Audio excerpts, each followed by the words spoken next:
আসসালামু আলাইকুম দর্শক, সবাই কেমন আছেন? আশা করছি সবাই ভালো আছেন। আজকে খুবই মজাদার একটি রেসিপি করতে চলেছি। এখানে আমি মাছের ডিম ও তেল ভেজে নিয়েছি। এখন রান্না করার জন্য কড়াই পরিমাণ মতো তেল দিয়ে দিয়েছি। দিয়ে দিচ্ছি 2 টুকরো এলাচ, 1 টুকরো দারচিনি ও তেজপাতা। দিয়ে দিচ্ছি বেশ কিছু পেঁয়াজ কুচি। এই রেসিপিটাতে পেঁয়াজ একটু বেশি লাগবে। পেঁয়াজটা কিছুক্ষণ ভাজা হয়ে গেছে। দিয়ে দিচ্ছি স্বাদমতো লবণ। এখানে আমি একটি মশলা মিশ্রণ করে নিয়েছি। আদা রসুনের পেস্ট, হলুদ, মরিচ, ধনিয়া ও জিরা গুঁড়ো একসাথে একটু পানি দিয়ে মিক্সড করে নিয়েছি। এই মশলার মিশ্রণটা আমি দিয়ে দিচ্ছি পেঁয়াজে। এখন মশলাটা আমি ভালোভাবে কষিয়ে নেব।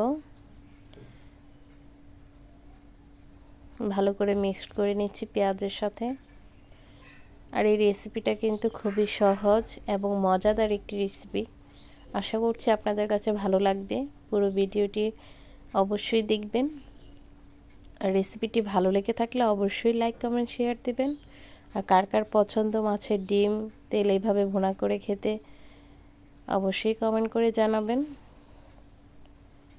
দেখুন পেঁয়াজটা খুব সুন্দর ভাজা ভাজা হয়ে গেছে। এখন আমি মাছের ডিম ও তেলটা দিয়ে দেব। এখন আমি বেশ কিছুক্ষণ কষিয়ে নেব মাছের ডিমটা। ভালো করে মিক্স করে নিচ্ছি মশলার সাথে। মাছের ডিমটাও কিন্তু আমি ভালোভাবে ভেজে নিয়েছি। আমি কিন্তু এখানে কার্ফু মাছের ডিম ও তেল নিয়েছি। আপনারা যে কোনো মাছের ডিম দিয়ে এই রেসিপিটি করে খেতে পারেন। কষানো হয়ে গেছে। এখন এখানে আমি অ্যাড করব বেশ কিছু টমেটো টুকরো ও কাঁচামরিচ ফালি।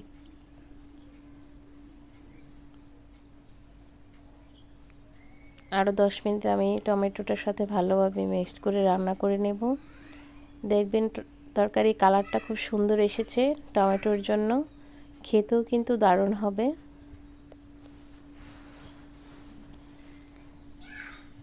ফিরে আসছি 10 মিনিট পর। দেখুন মাশাআল্লাহ তরকারি কালারটা খুব সুন্দর এসেছে। এখন আমি ফ্রেশ ধনিয়া পাতা কুচি দিয়ে দিচ্ছি। তো দেখুন খুবই মজাদার একটি রেসিপি হয়ে গেল ঝটপট। আজকের রেসিপিটি ভালো লেগে থাকলে অবশ্যই লাইক, কমেন্ট, শেয়ার দিবেন। আর যারা এখনও ইউটিউবে সাবস্ক্রাইব দেননি অবশ্যই সাবস্ক্রাইব দিয়ে পাশে থাকা বেল আইকনটি ক্লিক করে দেবেন। এই হলো আজকে আমার এই রেসিপি। দেখুন মাশাআল্লাহ দেখতে খুব সুন্দর হয়েছে, খুবই লোভনীয় হয়েছে, খেতেও কিন্তু দারুণ। আজকে আমি মাছের ডিমের সাথে এখানে আমি নিয়েছি সিম ভর্তা করেছি ও মাছ ভুনা করেছি। তো সবাই ভালো থাকবেন, সুস্থ থাকবেন, আমার জন্য দোয়া করবেন। আল্লাহ হাফেজ।